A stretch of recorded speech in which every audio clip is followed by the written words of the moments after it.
What's happening, beautiful people? So the trial of Elizabeth Holmes is happening right now, and this is a big deal because check this out, guys. She's being charged with wire fraud. So pretty much she's ripping off a lot of rich people.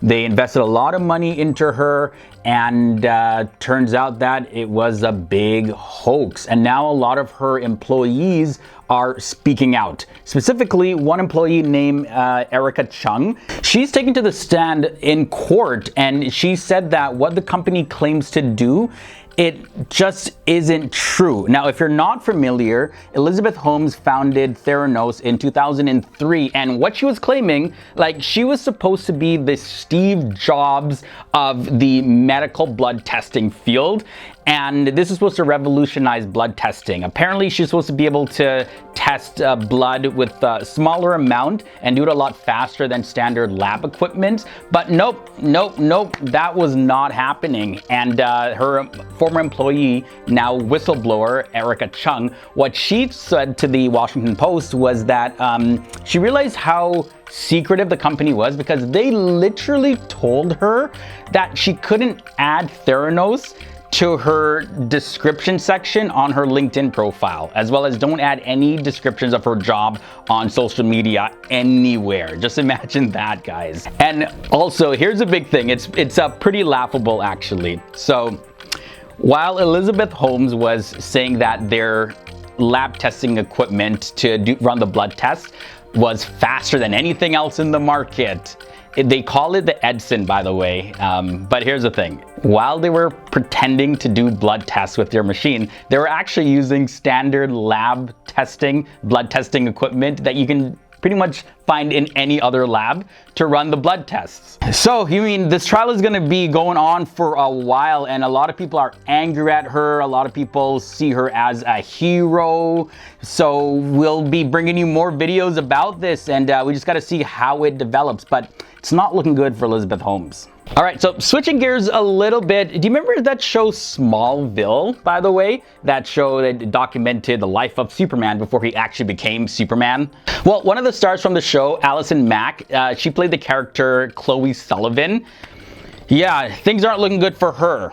What happened was she showed up more than 2 weeks early to begin serving her sentence in prison because she was sentenced to 3 years in prison after she pleaded guilty to 1 count of racketeering and 1 count of racketeering conspiracy in a sex cult case. Yeah, what she was doing, she was recruiting girls to sleep with the cult leader. And because of that, she'll be in prison for 3 years. I mean, that's pretty sick, guys, that something like this is still happening. Like, she is a celebrity, you know, she's got the money, she has a little bit of that fame. What is she doing selling girls into this cult to sleep with some strange dude? Okay, but it gets worse for him though. The cult leader, his name is Keith Raniere. He's sentenced to 120 years in prison. So he's not gonna be getting out anytime soon. Nobody's gonna live past 120 years. So I think he got what he deserved. Justice was served, and I'm really glad they busted this whole thing. I got a little more celebrity news for you guys. Also, Britney Spears, yeah, she had completely deleted her Instagram. She's just vanished, gone.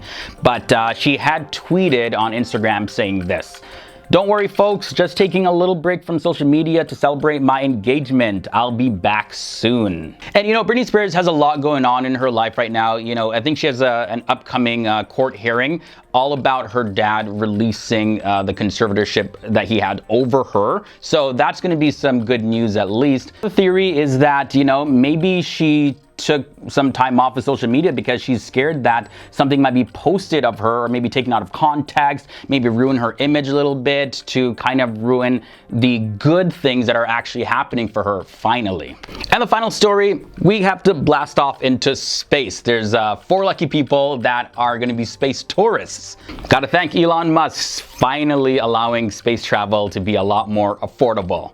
The mission is called Inspiration 4, and it's the first orbital mission in history of space flight to be staffed entirely by tourists, also known as non-astronauts. Now, these 4 passengers, they're different people from different walks of life. The first person, his name is Jared Isaacman. He's 38 years old. He's a multi-billionaire, and he's the person actually financing this trip to space. Also, we have Haley Arsenault, who's a 29-year-old cancer survivor. Then there is Sion Proctor, 51 years old. He works as a geologist and educator.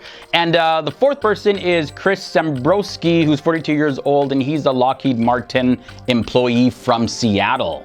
Just feels like, guys, finally we are living in the future. Imagine space tourism. We don't have to say, oh, where are you going for your honeymoon? We're actually going to the moon for the honeymoon. Yes, it's happening, guys. I'm super excited. All right, guys, so that's all the news I have for you in this one. Thanks for joining me here on FTD News. You guys are so awesome, so beautiful, and I'll catch you guys in the next one.